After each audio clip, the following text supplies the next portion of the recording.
Hey guys, it's Piet Levy, music writer for the Milwaukee Journal Sentinel, tapmilwaukee.com. Lollapalooza in Grant Park in Chicago just ended day one. 100,000 people here, sold out fest. 103 bands overall this weekend.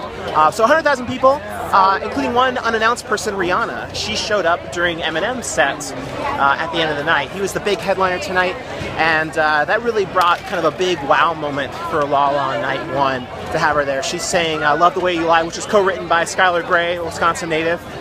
She also co-sang The Monster, their huge hit, Stan, Eminem's big hit.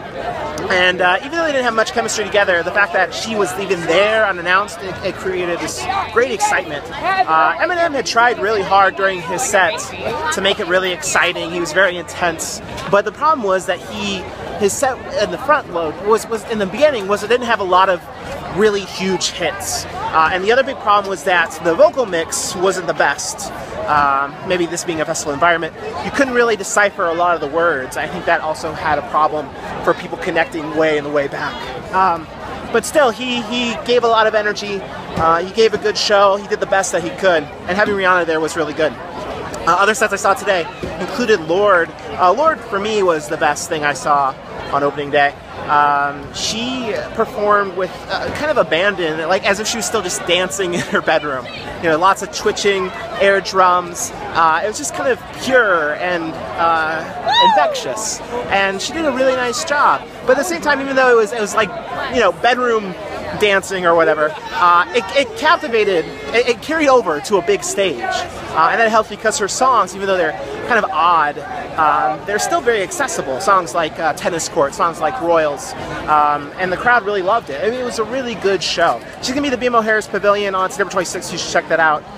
Another thing I saw today was Iggy Azalea. She's got the front runner for Song of the Summer with Fancy, and that alone brought out a massive, massive crowd to see her afternoon set.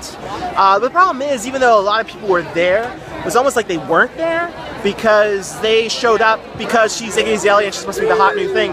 But a lot of people weren't really paying a ton of attention.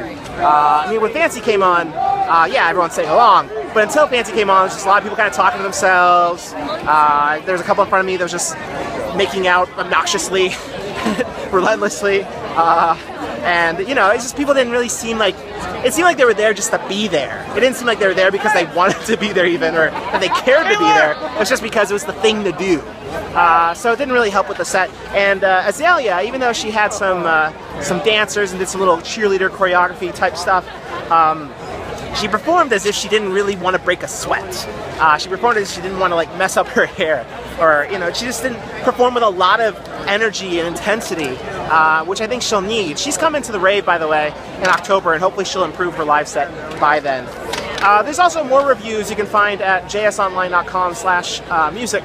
I've got reviews also there for Warpaint was on Friday, Churches was on Friday, also Portugal the Man at the Kids stage, I saw that, so you should check out those reviews. Photos there as well, suggestions for things you could see at Lollapalooza over the next couple of days if you're going, and there's a lot more in store coming up this weekend, so thanks a lot for watching, and I'll talk to you guys later.